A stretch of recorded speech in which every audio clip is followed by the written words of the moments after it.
The Pro Bowlers Tour on ESPN continues its East Coast swing. Tonight, we're in North Brunswick, New Jersey for the Brunswick Johnny Petraglia Open. Let's meet our finals field of 8. Grabbing that final spot, he's won 26 titles. Mike Aulby, our 7th seed, making his 8th TV appearance this year. Chris Barnes in the number 6 position. He has 1 PBA victory. Brian Himmler qualifying 5th. He moved from 19th this afternoon to make the telecast. Jeff Lizzi in the number 4 spot, looking for his 2nd PBA win. Dave Vodka, our 3rd-seeded qualifier, trying to make it back-to-back victories. Last week, he won the Track Canandaigua Open. 5-time PBA Player of the Year, Walter Ray Williams Jr. In the number 2 position, holder of 24 titles, reigning PBA Player of the Year, Parker Bohn III. And our tournament leader, in search of his 5th PBA championship, Bob Learn Jr.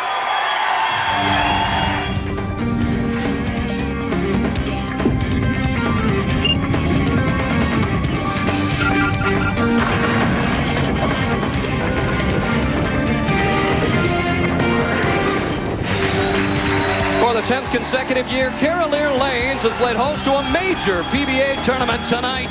It's the Brunswick Johnny Petraglia Open. Hi, everyone. I'm Phil Ferguson, along with my broadcast partner up in the booth, Marshall Holman. And Marshall, should be an exciting show tonight, contrasting lane conditions from a week ago to this week. Well, they are. The lanes are much different this week. The oil was applied further, 26 feet, bumped down to 45 feet. And balls are going longer. Hitting the pocket, not a problem. Carey is. Mike Aulby starts the opening match with a strike. Once again, 3 players in the opening shootout. The winner moves on.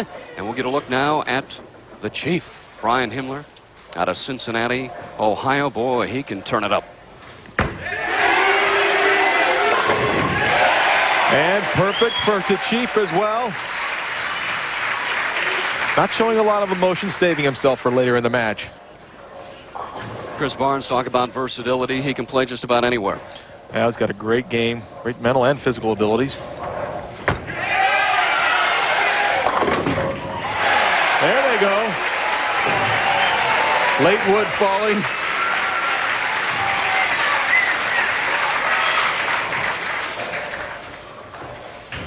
Last week, Marshall once again shorter oil this week, a little bit longer. Well, a little different this week. We have synthetic lanes. Lane oil was applied to 26, buffed down to 45, and the pattern, the Christmas tree. Light hit for Aulby, and what I mean by the Christmas tree is that heavier concentration of oil in the center of the lane, a little drier towards the outsides. Himmler up in the 2nd frame after a strike. Looking back, there's the 10-pin responding. Takes an early 10-pin lead.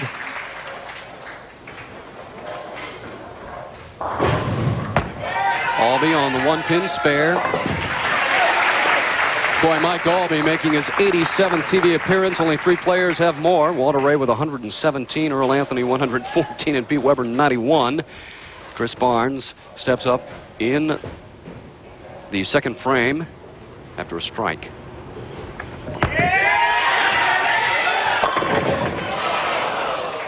And there's the corner pin. We'll see a lot of those. Watch the 2nd pin to the right, the 6th pin. It's going to sit into the channel. Not enough energy to bounce out and get that 10 pin. Oh, no problem with the spare. So after 2 frames, Himmler, a couple of strikes. Aulby and Barnes, strike spare. So Himmler with the early lead, Marshall. 10 pins, but certainly early, very early in the match. And boy, I watched Mike Aulby earlier today in the final game, the 40th game of the format, needing a credible game to make it, and started out with a strike, a couple of opens, and then threw some more strikes, got into more trouble, and gutted it out in the 9th and 10th frames, making it by just 9 pins.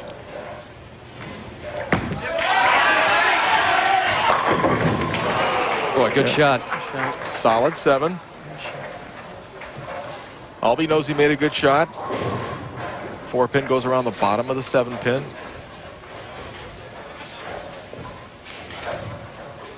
Himmler trying to start off this opening match with the first 3 strikes. Oh, and he knows he got away with murder there, Phil. Ball was high in the pocket, tripped out the 4-pin. He'll take it.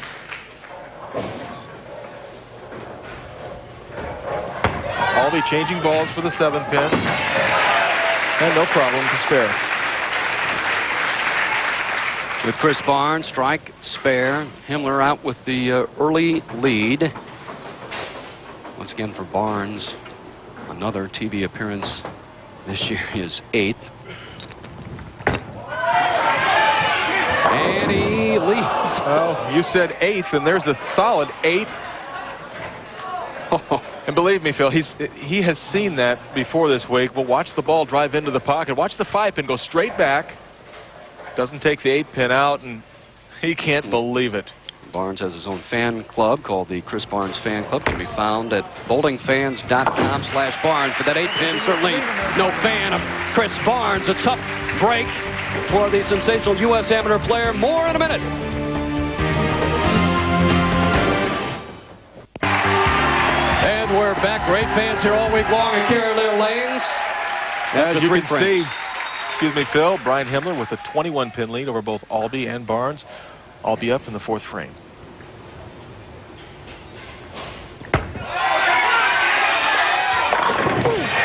And a great adjustment for Aulby. Left the light hit in the last frame on that lane. Take a look at the classic form of Mike Aulby. Good push away, shoulder high backswing. Nice knee bend. Great direction from Aulby toward the pocket. There's the Chief with 4 strikes in a row, taking that lead up to 31 pins. Now watch the power of Brian Himmler. Ball driving back into the pocket. Light. Watch the 5-pin. Getting thrown over to the left, taking care of all the pins. Barnes in the 4th after a strike and a couple of spares. 8 and 11 on television. And it's back. You got it.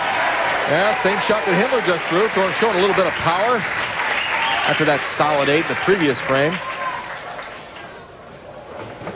We talked about Mike Aulby, textbook style. Really nothing fancy, and he's done it for so many years. Well, the best thing about Aulby is his incredible mind.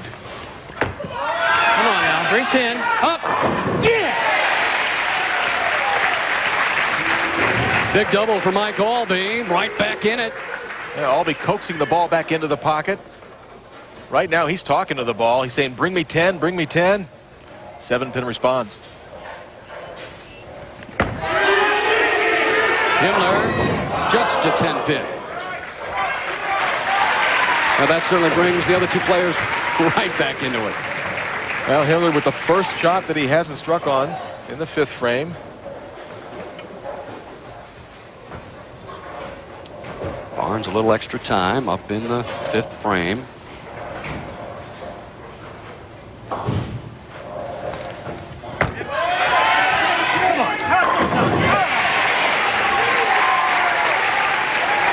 Stare him down. Himmler stopped striking, and Aulby and Barnes start. Game's getting close. Now Himmler for the spare.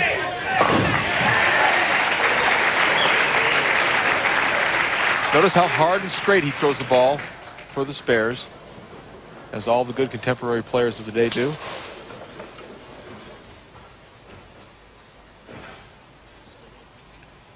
Himmler now 20 pins ahead of both Aulby and Barnes. Of course, Aulby and Barnes working on strikes, and Himmler spare in the 5th frame as Mike Aulby steps up in the 6th frame. Whole family. Of course, no high sticking in bowling. Got it out. Well, ball came in a little high, but was able to knock the 6-pin out. Looked like that was going to leave a 6-pin, Phil, but fortunate.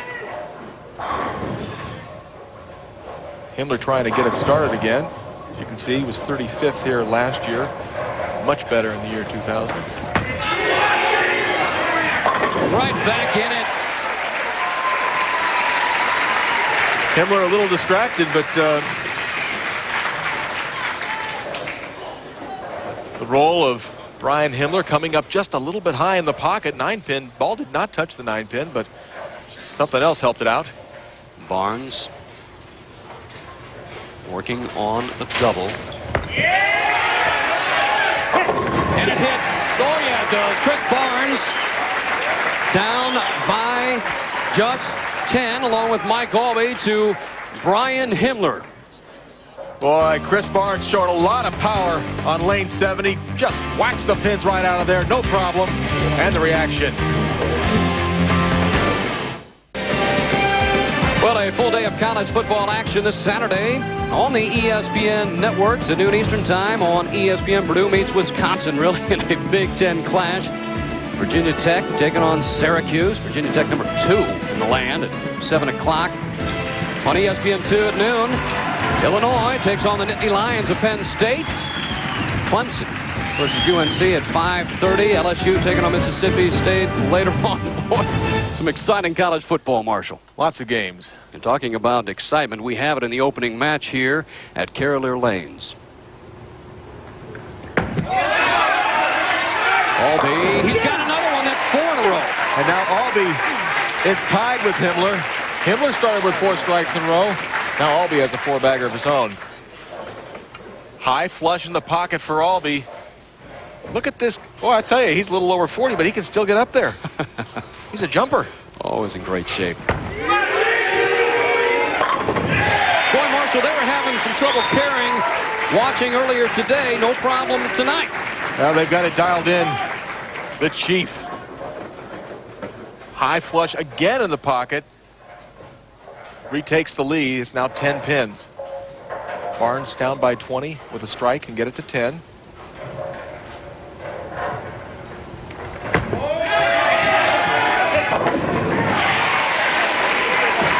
Well, saving some energy for later on, Marshall. He likes that light hit. Barnes is really loving the light hit. High percentage carry with the strength that he puts on the ball. Pins have no chance. Mike Aulby up in the 8th frame. 4 in a row. He trails by 10.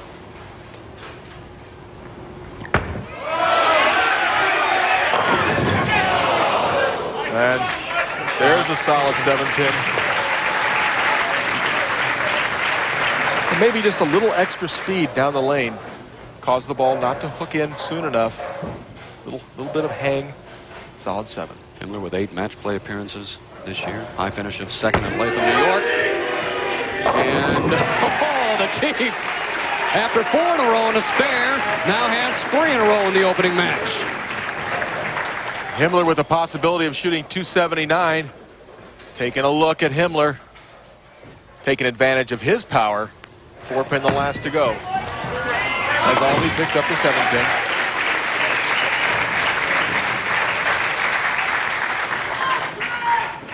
And with Chris Barnes, one of the young guns on tour, maybe not so young, came out a little later on because great collegiate player. Great amateur career. Now a pro for the last few years. Couple of titles. 8th frame. And a must. He leaves the 2, 4, and the 5. You could hear him say he flipped it. Didn't get the heavy roll. Just sort of flipped out of his hand. Aulby steps up in the 9th frame. Himmler in the driver's seat here in the opening match. Maybe not.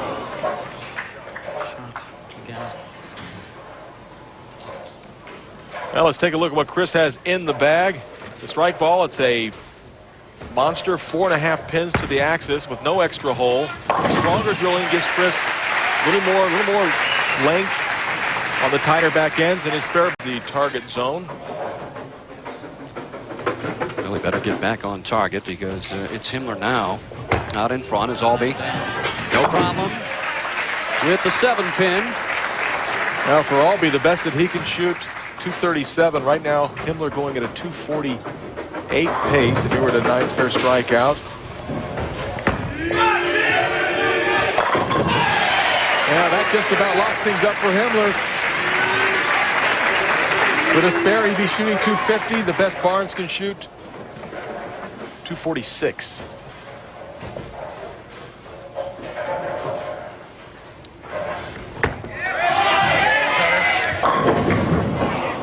and there's the soft 10 for Chris Barnes. And now for Himmler, it's just a matter of staying behind the line and keeping his rhythm going. He should advance. All three players bowling very well. Spare. Barnes, the best he can shoot, 235. And right now for Himmler, should he strike out in the 10th frame, that would be a 279. As you can see, the scores right here. Aulby 237 possibility, Barnes 235 possibility, and Himmler already working at a 250 pace. Has the game well in hand. One exciting opening match.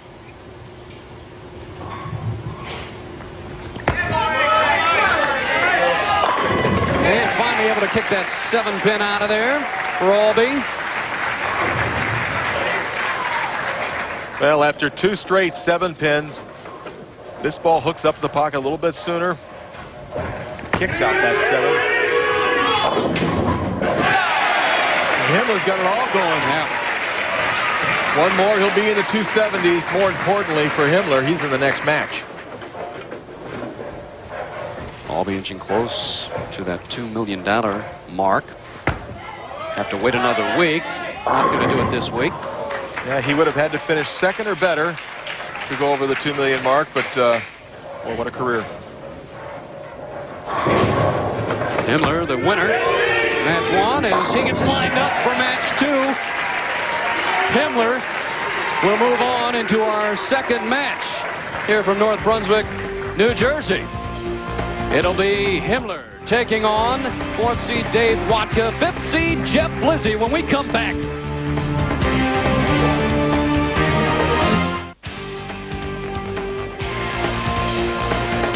Welcome back. We're at Carolier Lanes in North Brunswick, New Jersey. The championship round of the Brunswick Johnny Petraglia Open. And what an exciting opening match. Marshall, Brian Himmler, a lot of strikes. Well, Brian Himmler really, he took charge early, but got the first 4 strikes in a row, then left that 10-pin and came back, struck the game out. 279 for Himmler, and for Barnes and Aulby, a couple solid hits. It didn't strike. It was all over. Boy, some great players coming up, and of course, PBA Player of the Year, undecided. Well, you know, and still leading in the race for Player of the Year it's got to be Norm Duke. Now, Norm, he made the top, did not make the top 24, finished actually 26th. Now, you see Walter Ray and Parker Bohn, 3rd and 2nd respectively. If either one of those players win tonight, they'll go to #1 in the rankings and certainly have a much better chance of Player of the Year. And for Walter, he won last week. He'd have to really do the whole tables this fall, win a number of tournaments, but he's got a chance. The player on top, Bob Learn Jr. He's kind of had a rough go, but he is on top. Look out, they're throwing some strikes right now. He has 64 sanctioned 300 games. You never know. Well, I'll tell you, Bob Learn Jr., he was in 24th place after the first games of qualifying, and he went from 24th with an 18-win record all the way to #1 with an exciting 269 game earlier today. He's the #1 guy. He's the guy they're all gunning for. Well, certainly a great field. I'm going to put you on the spot. Pick a winner. Hey, Learn's in the final match. I'm taking Learn. If Learn made it all the way, I really think he's got what it takes to get himself through that final match. It just takes one game of intensity. I'm going with Learn.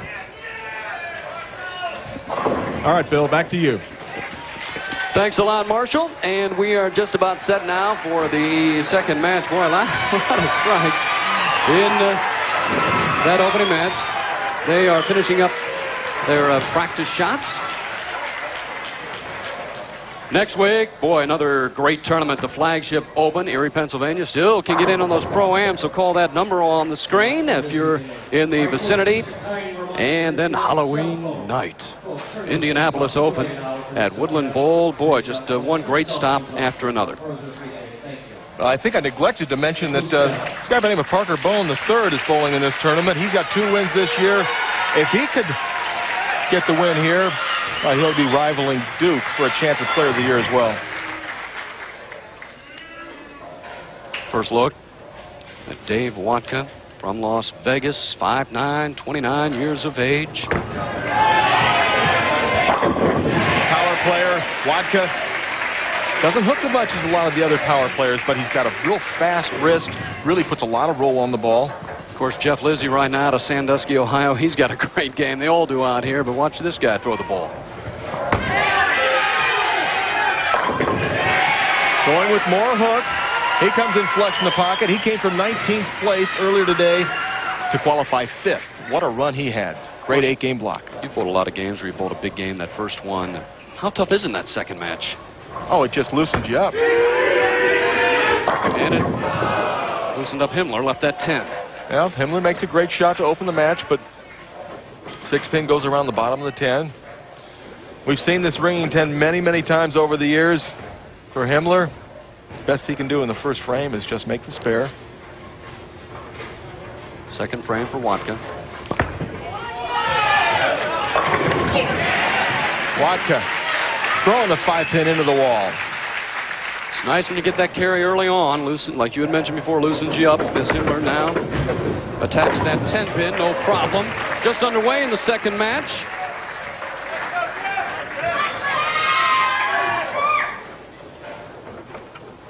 Lizzi with just the one national title. He has 6 regional championships, 1 and 3 on television, but a decent average at 222.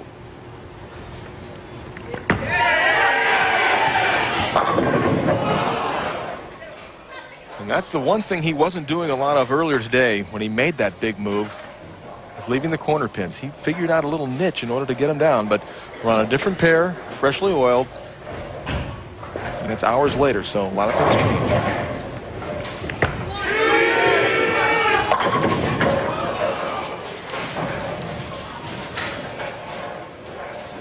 Watch this backswing of Himmler's. Good push away, drops the ball in early with a high backswing. He sort of twists himself a little bit at the line. Lizzi no problem with the spare. So Lizzi now strikes spare. Vodka double, and Brian Himmler trying to make it 2 straight spares. Boy, he walked away from that quickly, Marshall. That, I guess, you know you have it. And a little frustrated with the shot. Well, yeah, certainly a little bit of both. You know, after shooting 279 last game, well, Himmler can still shoot 279, just needs to throw the next 10 in a row. No big deal. Vodka trying to make 3 in a row. And it's going to be a 4-pin for Vodka. And there's baby Nicole and his wife Lori, and yeah, it's fun being on TV, isn't it?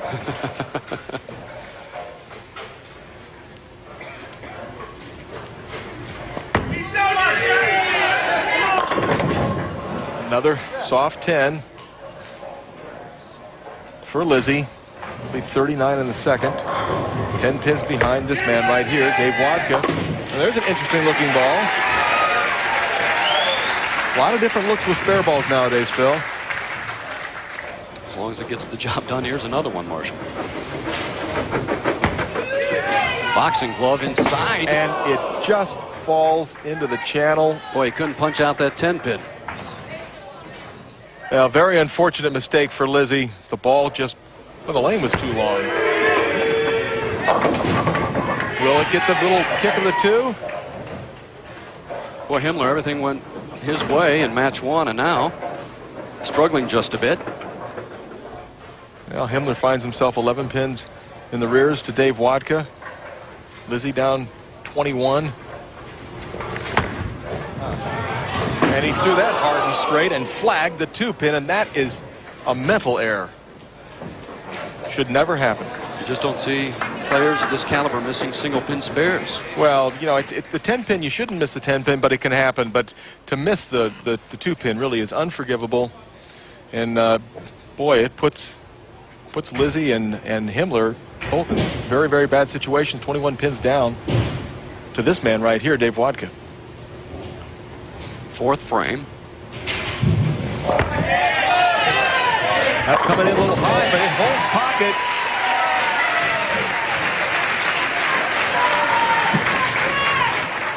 Confidence just oozing from Vodka. Watch how this ball is really full in the pocket for the last 10 feet, but it held, didn't hook much. Right now, he's sort of hoping it'll stay there. It did. Oh, boy, he just missed a 10-pin. Well, I don't think he'll have any problem making this particular 10-pin, but he needs to knock down 10, not 9. That's 3 straight 10-pins in a row for Lizzi as Himmler. And it comes in light and doesn't knock down the 7-pin.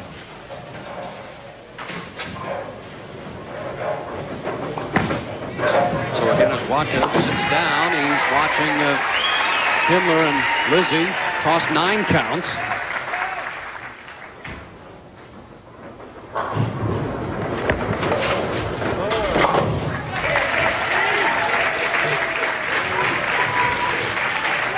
Himmler congratulates himself on making that 7-pin.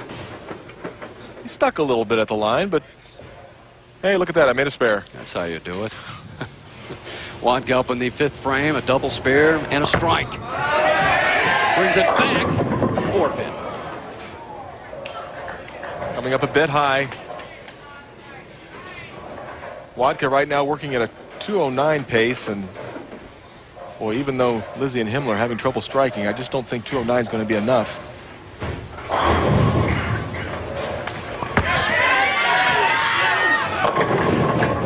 Turn the pin around. 5-pin. You know, the pins are 4 ounces heavier. The Brunswick Pro pins, 3 pounds, 10 ounces. We'll see a tough break for Lizzi as the ball, well, actually, it hits the 5-pin, but not enough. Vodka picks up the spare in the 5th. And now Lizzi try to make the single pin spare. Well, Lizzi makes the spare. Lizzi engaged to Kathy Doran, who bowls on the ladies tour and is from the New Jersey area. Himmler trying to get his first strike of the game. Boy, 279 last game. All the momentum going. And I know from my personal experiences that when you have trouble carrying, getting strikes, you start to force the ball. When you force the ball, you get designs like this. He'll take 2. Well, he ends up getting just 1. He now has 70 in the 5th frame. And Himmler really struggling early in this match. Dave Vodka right now, he's your leader.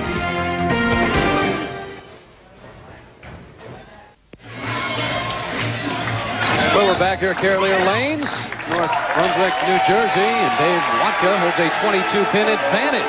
Shell's Wonderful World of Golf returns to ESPN Prime Time, featuring the world's top golfers on some of the best courses in the world tonight. Jesper Parnevik battles Paul Azinger on the Grand Bear Golf Course in Gulfport, Mississippi, right after bowling tonight on ESPN. Good to see Zinger playing well again. Won Yeah. earlier in the year.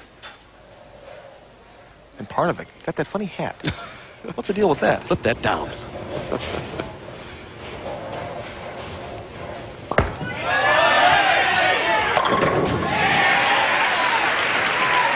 Vodka tripping out the 4-pin. Now this ball's really come in a little bit too heavy, but not only has he got command of the pocket, but good results as well. Will the 10-pin fall? This time everything falls over for Lizzi.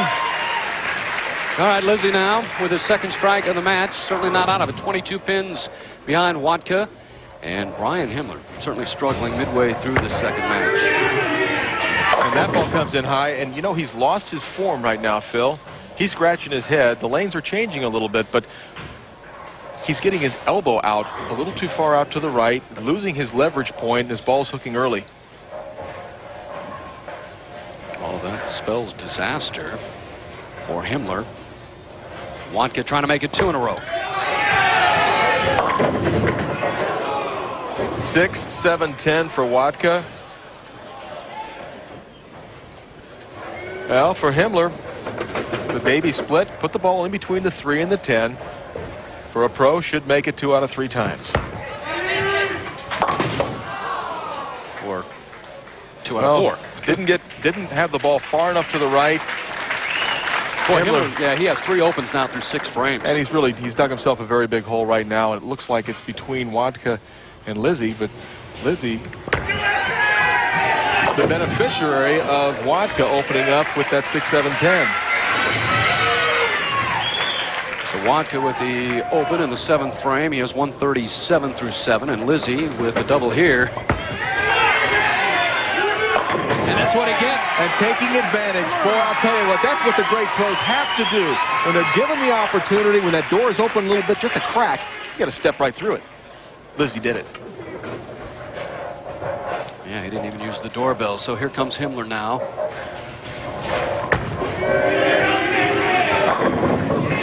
Himmler knocks out the 10-pin. Himmler can shoot 199. Possible high game. Right now, Vodka and Lizzi both going at 197 pace. All even with Lizzi and Vodka. Vodka's first telecast this year.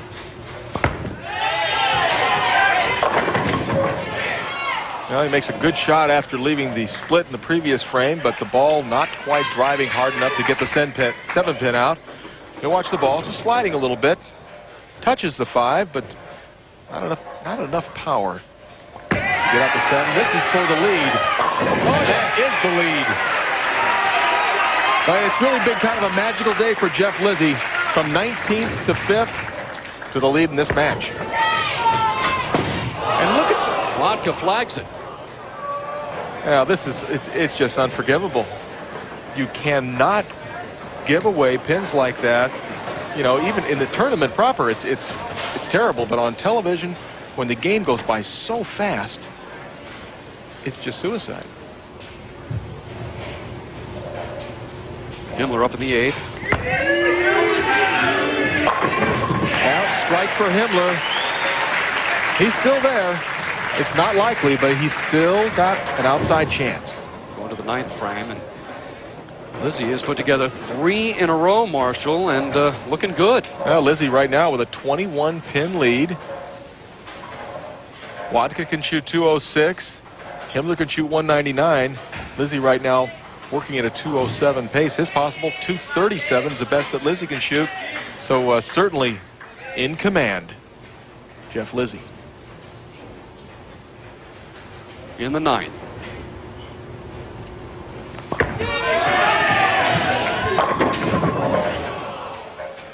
Soft 10, flat 10, call it what you want.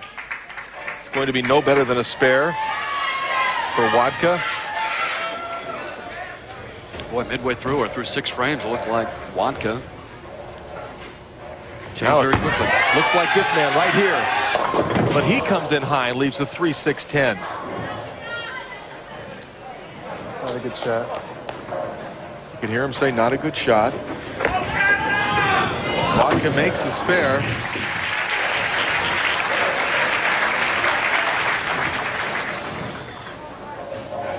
You can see Lizzi's ball just coming in high, leaving the 3-6-10. He's shooting at the 3-6-10 now, and he misses it. And all he had to do was just mark in the 9th and 10th. As he says, it's unbelievable. If he spares in the 9th and 10th, they cannot touch him. Right now, 172 in the 9th frame for Lizzi, and it's a mass self-destruction right now. Right back in it here in the 9th frame. Should he get a strike? Well, Himmler had a chance to shoot 199. Right now, the best he can do, 177, if my quick math is correct. Lizzi still in a position of power. However, Vodka can strike out and force Lizzi to get a couple strikes in the 10th. The quality of bowling has gone down a little bit this game, but it's close. 10th frame. Vodka on a spare. Boy, he just hated that. As soon as he let go of it, he knew it was going right through the nose.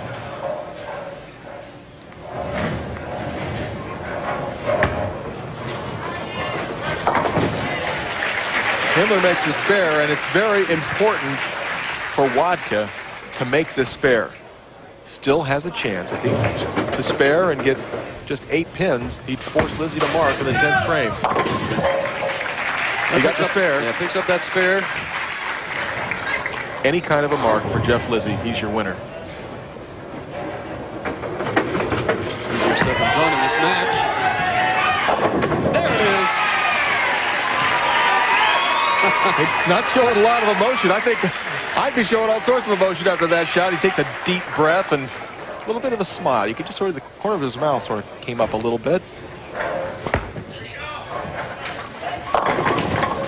Vodka must be very disappointed. He shoots 184 and had an excellent chance to win the match, but it's not to be this time.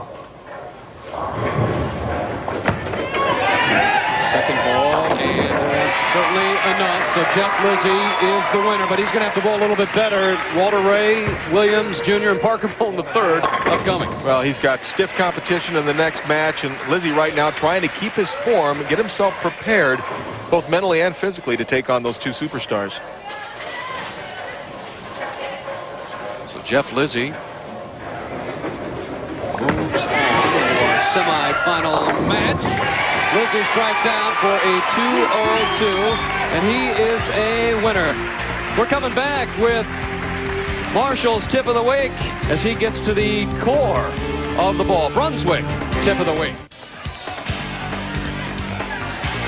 Well, Jeff Lizzi survives in match 2, firing a 2-0-2. Dave Vodka 184 and Brian Himmler 167. So Lizzi now moves on into the semifinal match. The PBA has a new website at pba.com.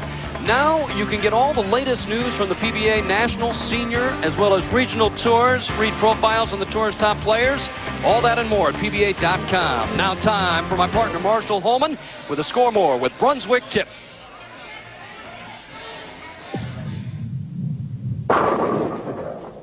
When I first started bowling, the inside of bowling balls looked like this. But today they've changed. Now we have shaped cores to help the balls roll more dynamically.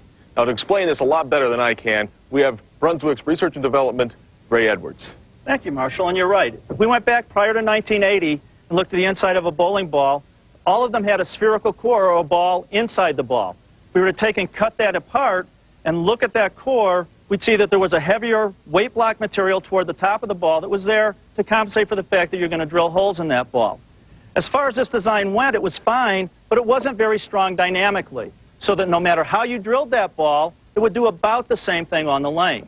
Today we have the advantage of having high-speed computers that allow us to do 3D solids modeling on our desktops and start to understand how if we change and put a different shape on the inside of the ball, that we can actually take and change the rolling characteristics of that bowling ball.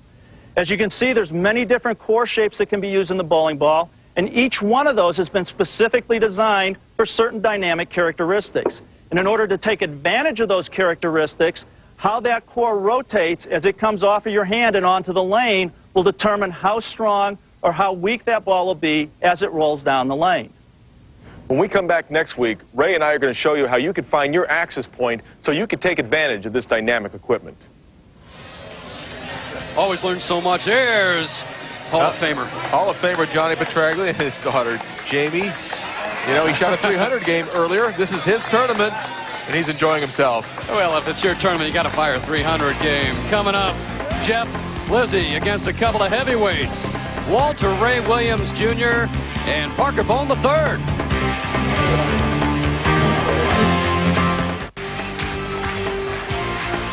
And we're back. North Brunswick, New Jersey. Bill Ferguson, along with my broadcast partner, Marshall Holman. And we are ready now for the semifinal match. Jeff Lizzi against Walter Ray Williams Jr. and Parker Bohn III. Boy, in the opening match, Marshall, plenty of strikes, and then they start missing single pin spares. Well, you know, I just took a look at the single pin stats, and there were 340 converted out of the 349 possible, so only 9 missed out of all of those games, 111 games. And there were 3 missed that game, not to mention that 3-6-10 that Lizzi missed. Our first look at the great Parker Bohn III.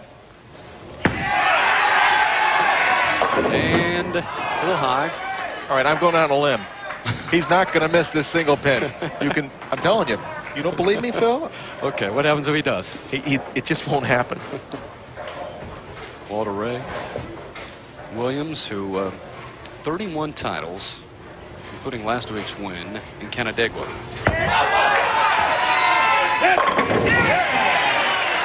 Walter yelling hit. Yeah, they finished that hot flush. They're going to. Make me look good. Thank you, Parker. Parker, he's a very good spare shooter and very good strike shooter as well. Lizzi, 7 match play appearances, and he's got to get it going. He did strike out in the 10th frame. That's the good news. He fired just a 202, though, to move on. He's got that game under his belt. See how he reacts here against the heavyweights.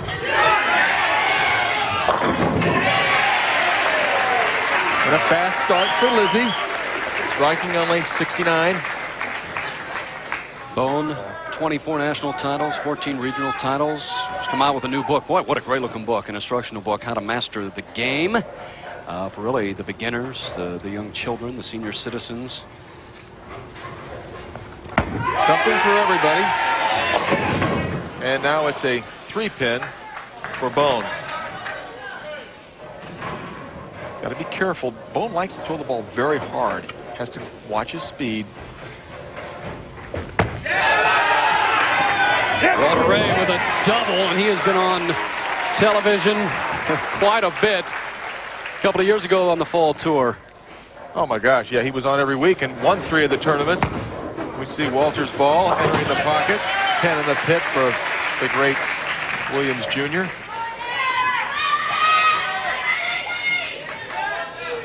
That Bohn picked up his spare. Lizzi now trying to keep pace. Needs a double to do so, and threw a nice shot. The opening frame.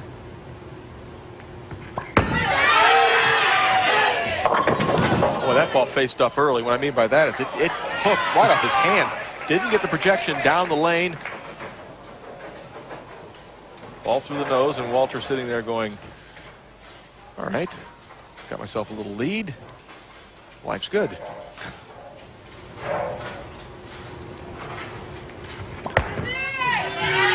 The pin needed to get in between the 3 and the 10. The ball had to touch the 3 pin. He leaves. Leaves the 3. And our first look at Parker Bohn throwing a strike. Here's the baby split that Lizzi just missed. The ball just missing it ever so slightly to the right. And Walter now trying to make 3 in a row out the gate. And high. Go, baby. That's the hook. Asking for the ball to Woe, and just the 4 pin.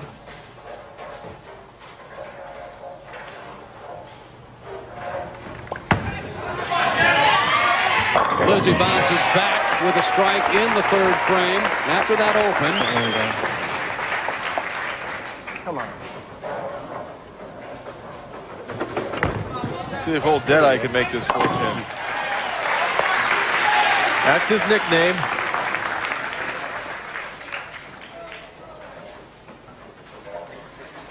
Take a look at our scoreboard. Walter Ray Williams Jr. 10-pin lead over Parker Bohn. Lizzi another 11 pins back from there. Parker working on that strike up in the 4th frame. Very confident player. Fiance. And there's Leslie Beamish, Parker's lovely fiance. Parker made the adjustment. He came in light previous shot. There's a shot of Parker's mother. Sitting with Leslie. That's Jean Bohn. Very active in charities. Yeah, baby. Walter's pumped up a little bit. Well, you know, after last week, bowled such a great final match in Canandaigua, he's hot. Always trouble with the sleeper pin, leaves the 8. Williams Jr. with a nice lead. You can see the ball does not hook far enough. The ball has to hit the 2 pin and the 8. It did not. Lizzi in the 4th trying to make it a double and hang tight. Walter Ray Williams Jr. He made an adjustment. He moved further left on the approach, further left on the lane. Got the ball projected down the lane. Able to strike, still staying in touch with our leader, Walter Ray Williams. Now Parker, after that open in the 4th, up in the 5th frame, he's down by 22.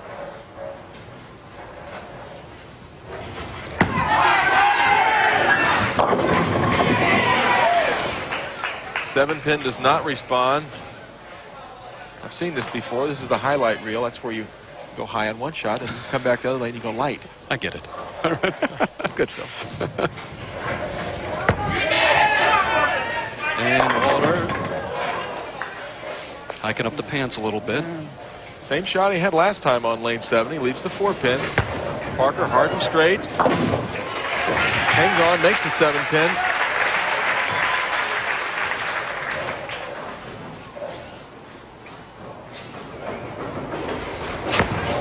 Should be no problem, and it isn't. But Jeff Lizzi, after that open in the second, has come back with 2 strikes, so he can inch a little bit closer to our leader. Now, if he strikes here, he'd be just 1 pin down after 5 frames, and really, this is good lane. And Lizzi brings it back just the 10-pin. Solid 10. And he walks back after leaving that and says to himself, okay, good shot. That's all he can do is get up there and make a quality shot. Sometimes the carry is a little bit out of your own hands. And able to pick up the spare. It's been exciting on the single bin spares tonight. Walter Ray Williams Jr. out in front.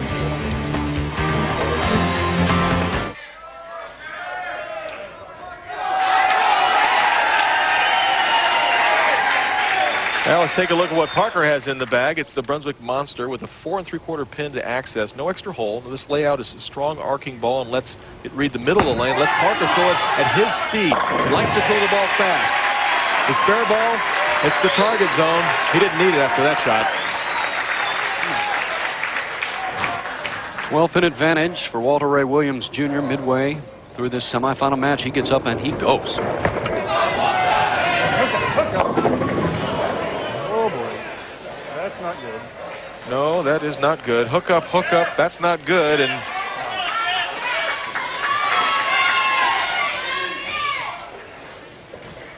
Lizzi a couple frames ago had trouble in this lane, made the adjustment, struck the last time. Let's see how he does here. Will the 10-pin fall? It's the last to go, and it does.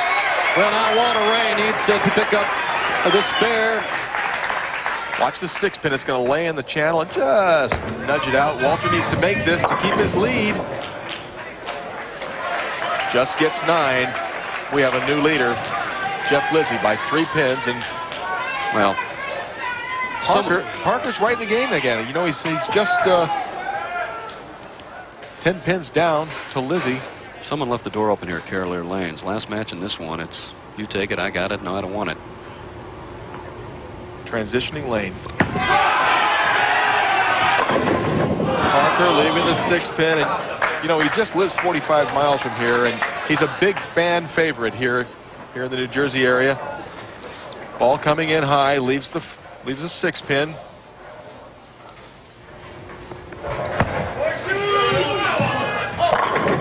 Walter striking. Somebody out there, as soon as Walter throws the ball, somebody yelled horseshoes. Of course, Walter, several-time horseshoe pitching champion. Well, Parker Bohn told me earlier, Marshall, this would be his biggest victory ever. He's won a lot of big tournaments, but winning in front of your hometown fans, nothing like it. Well, it means a lot to Parker. Parker, quite the family man, and really does treasure his home area. To extend the lead. Oh, Jeff Lizzi. Does he realize he's bowling against Hall of Famer Walter Ray Williams Jr. and this man right here will be inducted into the PBA Hall of Fame in just a couple of weeks. That's right. What an honor. And these two players, Walter Ray and Parker, with 55 titles among them. Oh, Messenger comes back in front of the 7-pin. Watch the head pin go to the sideboard, hard back to the left.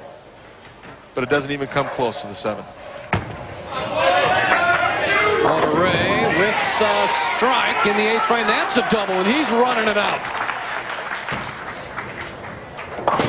Now Walter Ray Williams only 3 pins down.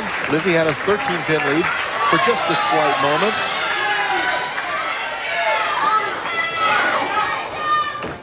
Lizzi threw a split in the 2nd frame, opened, and then a double, a spare, and 2 strikes.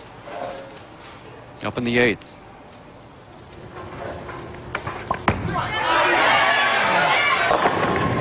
And I can almost hear his fiancée, Kathy Doran, screaming from miles away. She's bowling in a ladies tournament this week. That's right, she's the defending champion in Pittsburgh, so. Lizzi with 3 in a row. Williams Jr. with 2 in a row, and Parker Bohn looking to start something. Best he can do is shoot 206 if he strikes the 9th and the 10th out. Lizzi right now in the driver's seat, but Williams breathing right down his neck.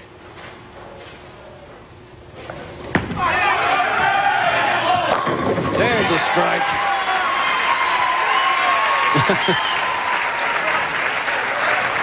Maybe just a little bit of a sarcastic look from Parker Bohn III.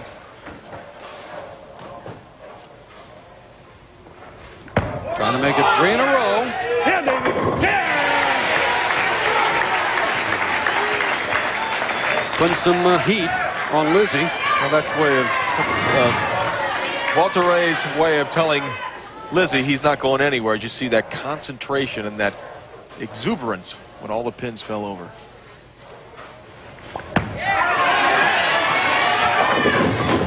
Oh, Lizzi coming in just a bit high, leaves the 4-pin. And now Williams has his fate in his own hands.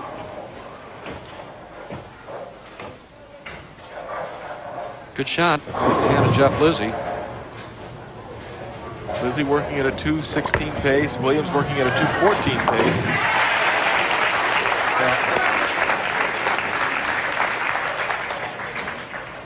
Bohn can strike out for 206. Lizzi can strike out for 226, and Williams can strike out for 234. So, first things first. Trailing by 30. Just never able to get anything started. Had that open frame in the 4th frame, and no doubles for Parker Bohn III, and a disappointing finish, but you can count on him being right back next week. Reigning PBA Player of the Year. Here's Walter Ray Williams Jr., 10th frame. One more of those, and he shuts out Jeff Lizzi.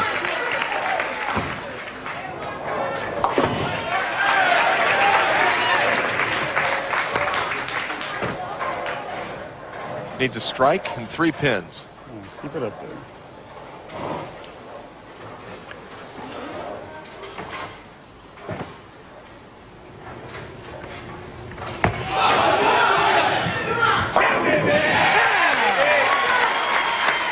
Could not have thrown it better.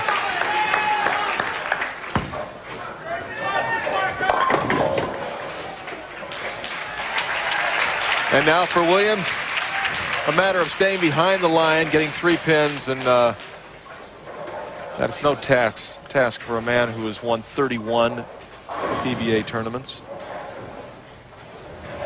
No problem, and Walter Ray Williams Jr.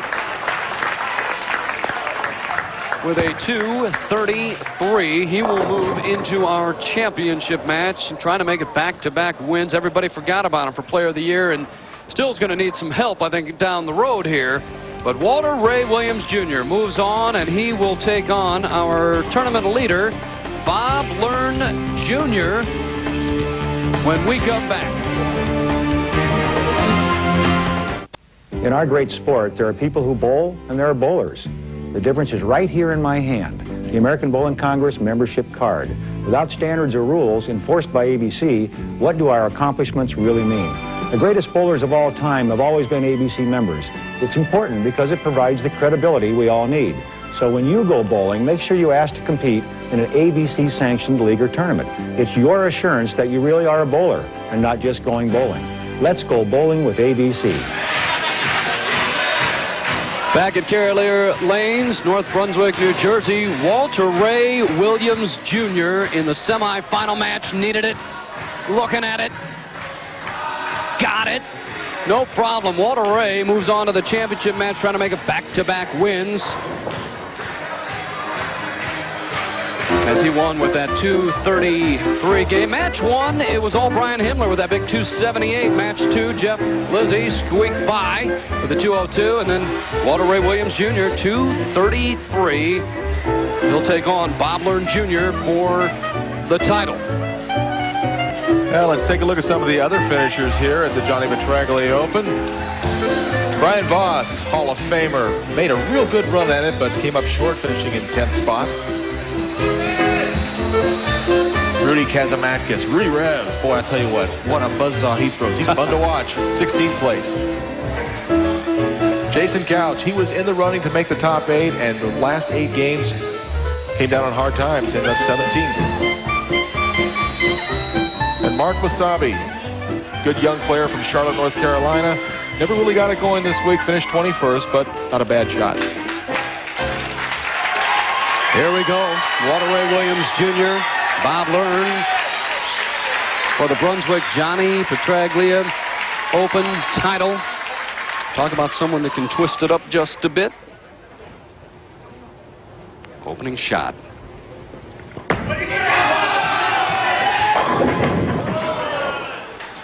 Yeah, soft 10 for Learn to start the match. One you had mentioned before, 24th to 1st. Yeah, what a great run. I mean, he just snuck in. Could have just as easily missed the top 24 and been back in Erie already. Changes balls. Hard and straight, and no problem. And you know, for Walter, he's always said he wants to have more first-place finishes than second. Right now, he stands at 31 first, 31 seconds.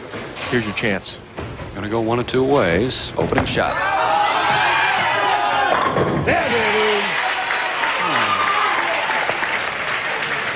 Well, you just don't want to give up a game to Walter Ray Williams Jr. He's got himself locked in.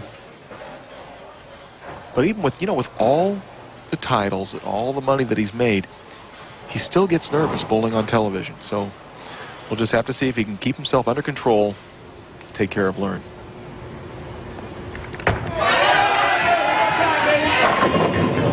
Solid 10. Of course, you gotta like Williams' chance to win the tournament, because I said that Learn would win. Watch the 6 pin, second from the right around the bottom of that 10 pin. Seen it so many times. He'll switch balls and go hard and straight at that 10 pin. What? Walter playing to the crowd as if he's going to miss a 10 pin.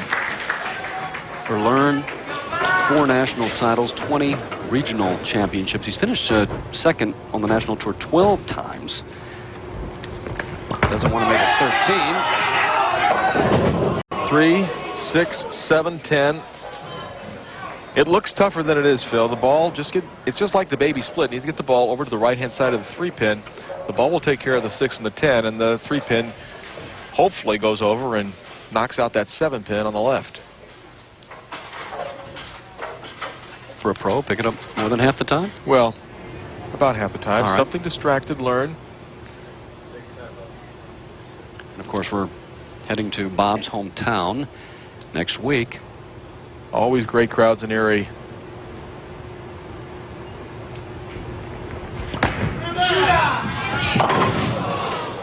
Doesn't touch the 3 pin. Leaves the 3 and the 7. There's an open frame early for Learn.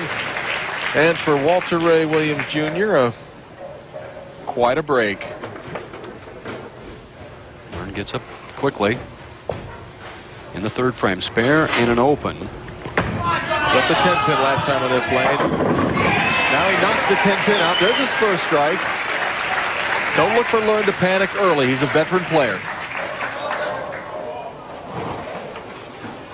Take a look at the line of Learn coming back into the pocket, knocking the 10, just barely kicking it out. Walter up and let's go.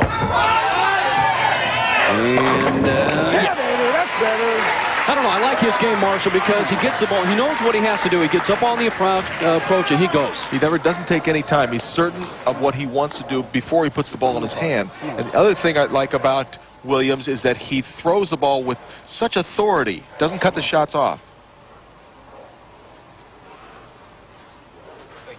Watches.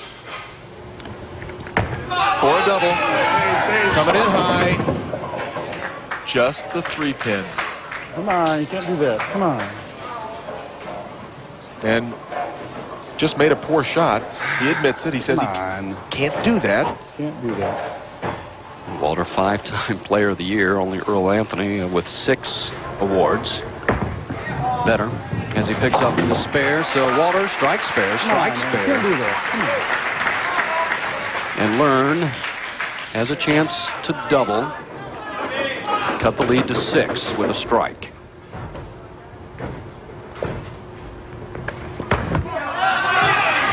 Hurry back. Solid 10.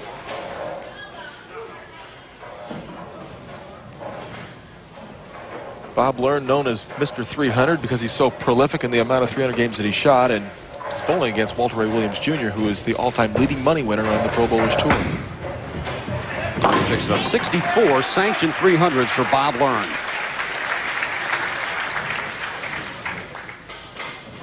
We'll get a look at a side-by-side of our two championship players.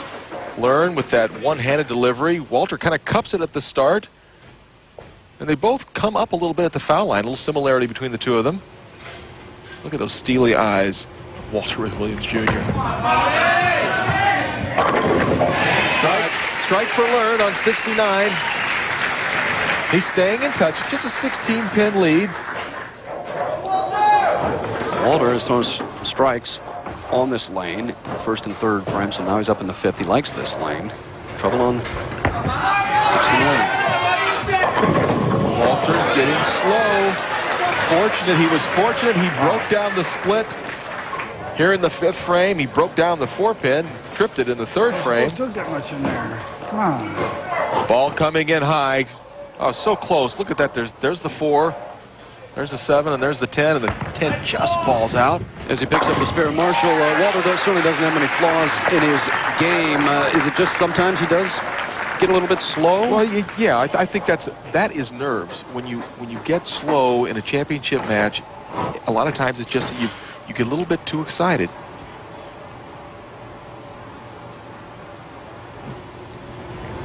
Sixth frame.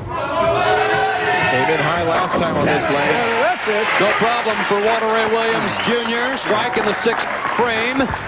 And he leads by 14. Well, it's the Brunswick Johnny Petraglia Open Championship match. We got a good one going. Well, if you claim to be a sports expert, then ESPN has come up with the ultimate quiz show for you. ESPN's 2-minute drill. Every Monday night at 7 p.m., join host Kenny Mayne and test your knowledge. I know, Marshall, you tune in, and you're pretty good. Or at least you told me you're pretty good. Yeah, that's what I told you. You don't miss many. Walter Ray Williams Jr. and Bob Learn. Walter up by 14 pins, a tenuous lead. And Walter working on a strike, but Learn is as well.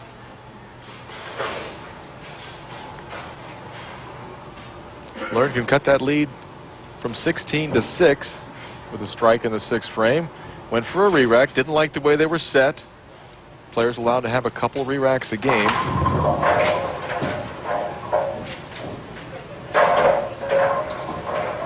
He stares him down. I think he likes him better this time. Learn, third TV appearance this year, made 3 televised finals last year, 20 and 23 on TV with a 225 average. Really needs a double here. It's coming in high. It's a 3 in the 6th. Pin rolling around, but not going to help him fall. Look at that. That's confusion right now, Phil. A lot of times a bowler will throw the ball, and at the foul line, you can't tell you didn't make a real good shot. It's easy to see from back here. Tough to see at the foul line as he goes for the spare. He makes it. Still 16 pins down. Learn had a great year. 1996, he earned about $237,000. Well, that included a perfect game that he bowled on national television for a couple extra bucks. 100,000 of them. Holds it with just the one hand. And a 10 pin, kind of like Wayne Webb a while back. Yeah, and I think, you know, Carmen Salvino started that back in the 70s. He was the first person to do that. I don't think I can bowl like that. I need to have both hands on the ball to start with, just to balance that heavy 15 or 16 pound object. He makes the spare, but falls further behind. Now 15 pins behind Williams.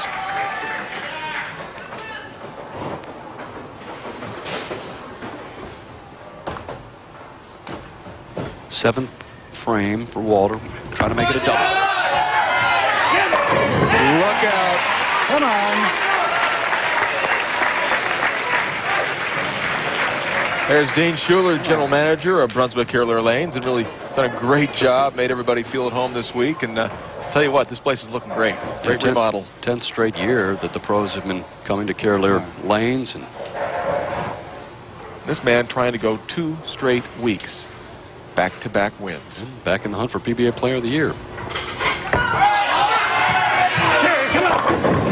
Oh, I don't need any more of those.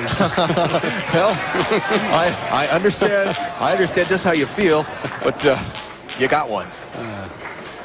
Here's that 6-pin going around the bottom of the 10, and boy, that really could have made it so difficult for Learn to come back, but still finds himself in a very, very good position.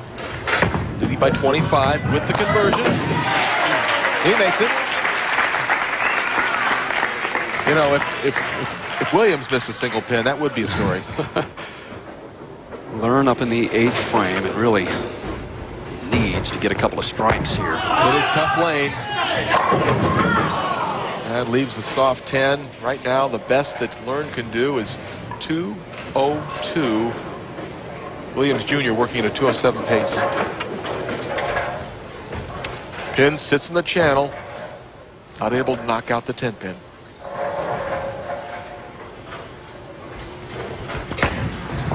Down now in the match as he picks up that spare in the 8th frame, barely. Trails by 25. Boy, really has to have this strike here. Without a strike here, he's going to need big help from Williams Jr.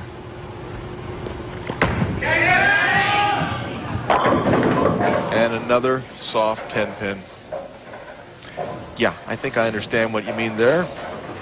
You felt that a few times. Oh, well, I never got as involved emotionally as these guys do. Oh, no, you were very calm. That was my trademark. Why'd you?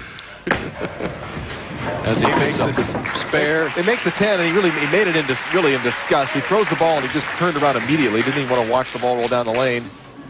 And I think that Walter Ray Williams Jr. needs to change that middle name from Ray to Fall, because, boy, he bowls great in the Fall segment. 9th frame, kicks out the 10-pin. May have just kicked out Bob Learn. And, you know, Marshall, a few years ago, with Earl Anthony having 42 titles, I really didn't think anybody could catch Earl, but this will give him 32, and the countdown begins. All right, come on. Well, you know, I've been telling you, this is his time, and he still has the intensity to come out and work hard every week. There's your winner. Well, really a gutty performance by Walter Ray Williams Jr. down in the semifinal match, came back. Take a look at his ball lodging deep in the 1-3 pocket. And here's a reaction from a man who just won back-to-back titles. It's been a long time, but I did it many years ago. It feels good. Never gets old. Yeah, that one didn't matter. That's enough. Or for all those folks who said, where's Walter been? Well, he has won back-to-back championships. Last week in Canandaigua. This week, North Brunswick, New Jersey. He finishes with a 2:15. Picks up his 32nd career PBA title. Winner here, North Brunswick, New Jersey. To you by Brunswick. Brunswick Zone. We innovate, they imitate. And we're back here at Carolier Lanes. Brunswick Johnny Petraglia Open, and the winner, Walter Ray Williams Jr., back-to-back championships. Let's bring in Johnny Petraglia. Tournament named after, and of course you had a 300, only fitting. Tournament named after Johnny Petraglia. You have to fire a 300, but what a great performance by Walter Ray Williams Jr. Oh, it was tremendous, Phil. Walter, third time you won here. We got to stop meeting like this. He beat a really first-class field today, and you bowled tremendous. Walter, was that number 36? 32. 32? Maybe I'll get to I'm losing 36. track. Congratulations. The other half's there, Walter. And here's the trophy. Beautiful job. Thanks a lot. Wow. Thanks, Johnny. That's great. When I started the week, I was having trouble getting the pins to fall down, but they started to fall down in match play a little bit, and fortunately fell down just enough today. Yeah, they fell down a little bit. Now we bring in Dean Schuler. He is the proprietor out here at Carolier Lanes. 10th straight year we've been here. Always look forward to coming back, and a great champion. Walter, on behalf of Brunswick Indoor Recreation Group, the great fans of New Jersey, and my great staff, here's $26,000. Thanks a lot, Dean. It's nice to bowl at a beautiful bowling center they have here at Brunswick, at New Brunswick here. Brunswick's done a great job of remodeling the place, and I'm looking forward to when they get it completed. Walter, you have now won 32 titles. Thinking maybe about Earl's 42 championships? That's still a long ways off. I was in a drought kind of for a couple of years, so hopefully I've started something here. Next week, of course, we go to Erie.